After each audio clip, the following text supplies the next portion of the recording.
This is Laramie Live on KOWB. We're at 9:40 on a Thursday morning. Glad to have you along here as we continue and basically wrap up our week in our program today. Earlier this week, the University of Wyoming released information on the value of media exposure surrounding the Wyoming football season this past fall, and it's my pleasure to welcome to the program. He's a Senior Associate Athletics Director at the University of Wyoming. Obviously, you hear him on the Cowboy Football and University of Wyoming Cowboy Basketball broadcast. Kevin McKinney's on the phone with me. Good morning. How are you today? I'm A+, David. How are you doing? I'm doing well. I appreciate the time this morning. And this was an interesting study that your boss, Tom Berman, the Director of Intercollegiate Athletics there at UW, wanted to do to kind of quantify. And you don't often see this, so I'm curious as to kind of how this had to come together, Kevin, if you can explain it to a little bit. Well, I think probably to start with, there's been several other schools that we were aware of who engaged Joyce Julius and Associates to do these types of studies. They do it all over the country for a lot of different things, and they do it for intercollegiate athletic programs. But one in particular was Western Michigan.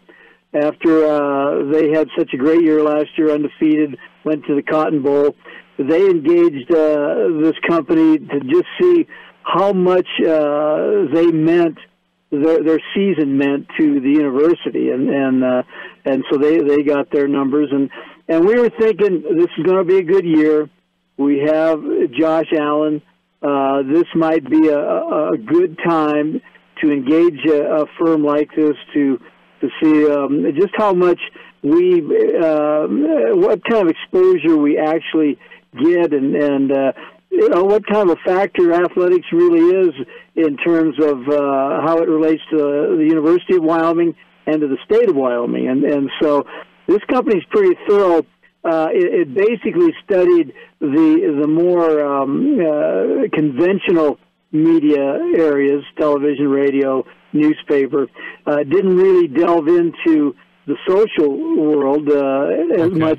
They have another part of their company that does that kind of study as well. But this was more targeting the conventional media, and it turned out I don't know what we thought we would, what kind of numbers we would see, but we felt like that we are a big part of the exposure of this university in the state of Wyoming, and that certainly demonstrates it. Yeah, the value exceeding $46 million when you put everything together. And for people who are unfamiliar with this, this is a valuation that is actually placed on the media coverage on how much it would cost if the university were to spin this basically on the open market and purchase it at current advertising rates between TV, radio, print, and the internet. And so that's how you get the valuation on this, and how they came up with this figure, it sounds like.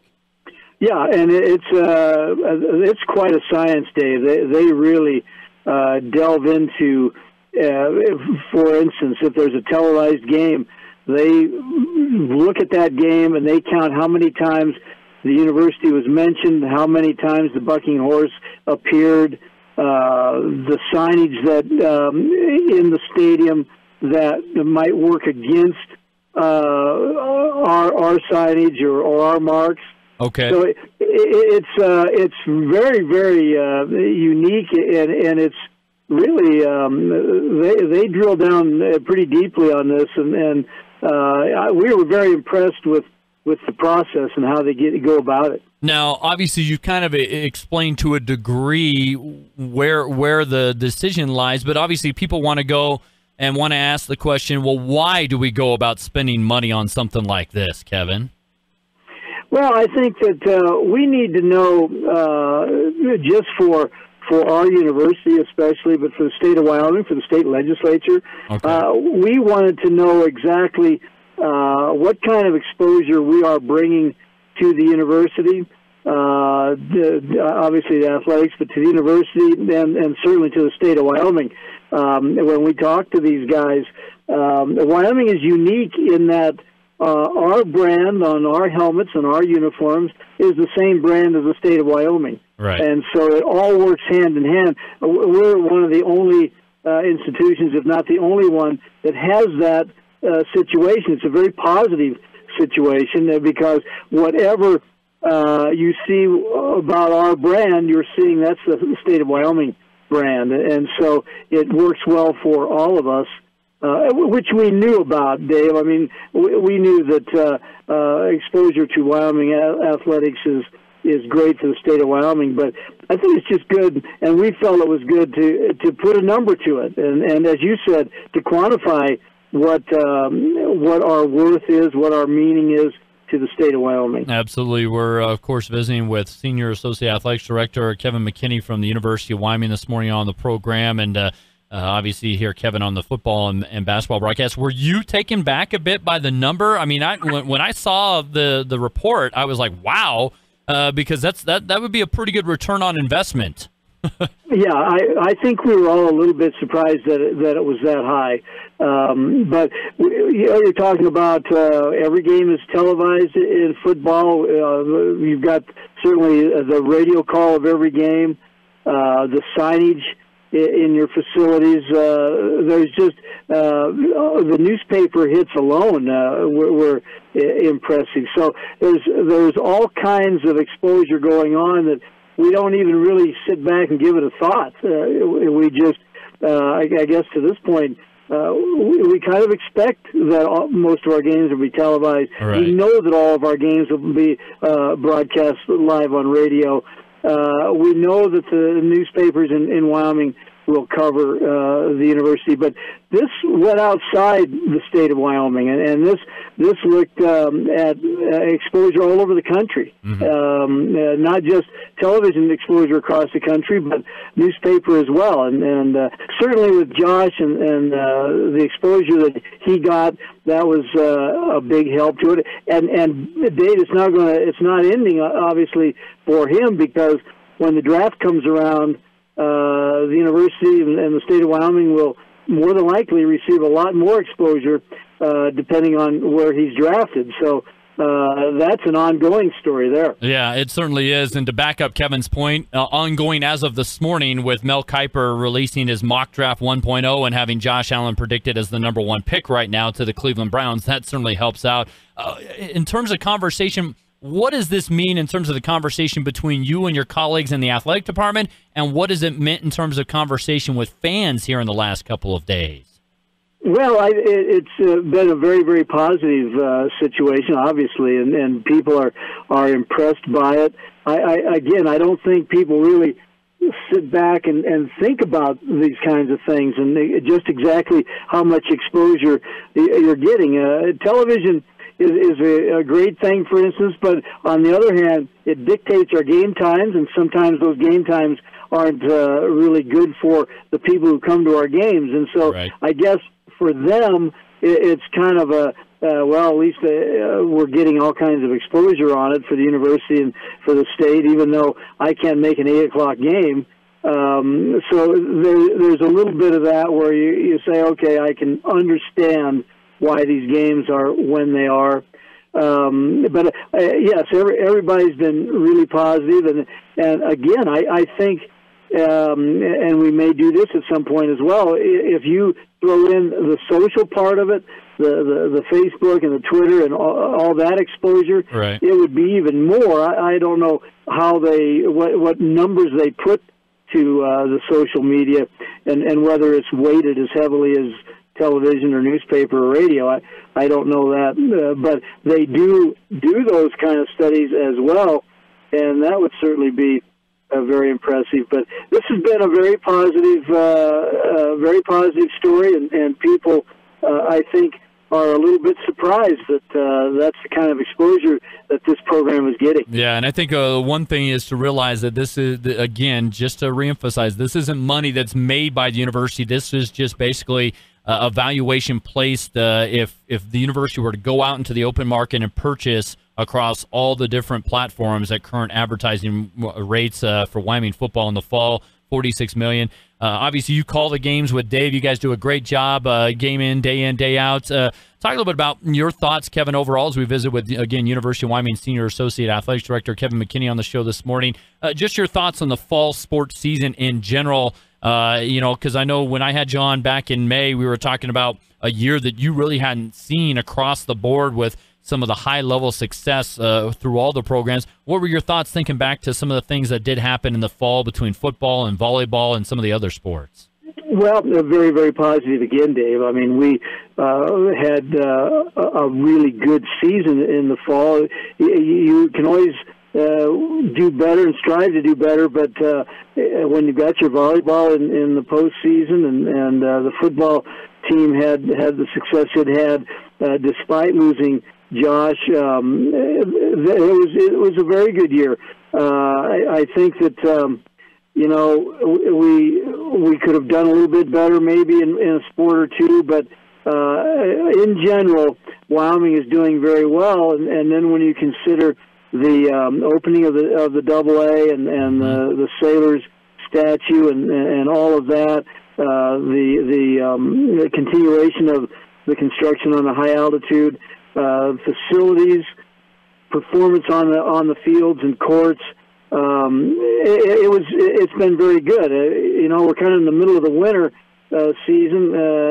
Cowgirls already off to a great start. Cowboys need to get rolling a little bit on the basketball court, but they're continuing what was done in the fall, I believe, and that's a very positive thing. Obviously, so much has been made, and I know you guys don't talk a lot about this, Kevin, but so much has been made about the investment in athletics over there at the university, and you get the naysayers, and you note as well as I do about if they invested as much in the education as they did in the sports, then maybe the university would be doing a little bit better. But you guys, I think people don't realize, are just a little bit of a slice of the pie that the university has with its overall budget.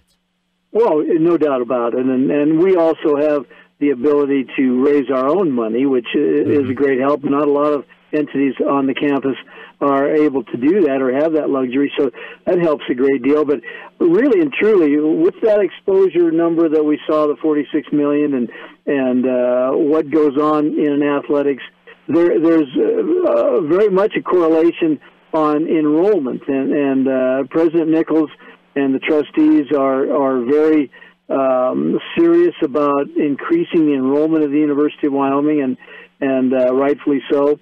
And athletics can help with that, and this exposure that we're talking about can help with that. I know Boise State used this company a few years back when they had the great season and beat Oklahoma, and their enrollment spiked incredible percentages over that football season, and so we can help with the increased enrollment if we do well and show well. There's no doubt that students look at that and often go to a school because of that. So they may not have known much about Wyoming before, but because of athletic teams, they now know more about it. So really, that's also a big help that we believe we can contribute to the university. All right. Again, we're visiting with Kevin McKinney. Lastly, before I let you go, obviously, I know both basketball teams want to finish up strong, but what are some of the other things that you guys have going on there at the athletics department right now that you're discussing? Just because I know you got to plan for the future. It's not just about the present, the here and now. You got to plan for the future. I guess I'll begin with, how are things coming along inside the Mick and Susan McMurray High Altitude Performance Centers? I know they're finishing up on the inside of that here over the next several months. Yeah, and they are making big progress there, and the weight room is going to be open probably within the next month. So that's a big deal. Of course, that's the new weight room. The weight room that we have been utilizing, that is now going to be remodeled once this one is completed. Okay. And we're probably going to have most of the high altitude ready to go, possibly in July. Okay, nice. If everything goes right. So that's very exciting for everybody. There will be continual construction because once they're done with the new piece of the high altitude, they'll remodel the existing rack. So there's still a lot of construction to be done. But we spent a lot of time this time of year, Dave, talking about ticket plans and financial things, doing budgets, It's a very important time of the year in the budget process, and it's an important time on our tickets and how we plan to market everything, all of our offerings, and so it's a very busy time of year because we have a lot of activities going on. Obviously, that wrestling team is doing sensationally well. Oh yeah, swimming team is solid, and cowboy basketball. That's always a big topic. But in the meantime, we have a lot of discussions about next year. You're always looking to the future, of course, in this business. Mm-hmm. And, things go by. I remember, of course, we've got schedules now to 25, 2025. So I remember thinking about Texas coming here and Nebraska and Oregon, and now those are past. They're already by us. And it seemed like forever when we were going to have those events. Now they're gone, and we're looking at things like Washington State and Missouri and the other big games down the road. Yeah. So it's always an ongoing crystal ball into the future. Yeah. Real quick before I let you go, I get a sense that, and you're one of the right-hand men for Mr. Berman up there, that you guys like the direction. And you said it before, you can always get better, and we're always striving to get better and improve, but you like the direction where things are headed right now, it sounds like. We do. There's no question. I think we feel like we, number one, have a great group of coaches, head coaches and assistant coaches, and very pleased with that. I've said this before, but I think we may have the best collection of coaches at one time that we've ever had here at Wyoming. And I think we have a really good staff, a group of people that are dedicated. They really care about Wyoming. And, they want us to do well, and they're willing to give the time and effort to make that happen. And obviously we couldn't do it, number one, without our fan base. We couldn't do it without the media help that we receive. I've been around a long time, Dave, and it's very special what we have at Wyoming because we have one school. And our coverage, obviously, as you see by the numbers and the things that go along with that are really impressive for a state that has this small a population. They're very passionate. They're very willing to help, and we want to do our best for them.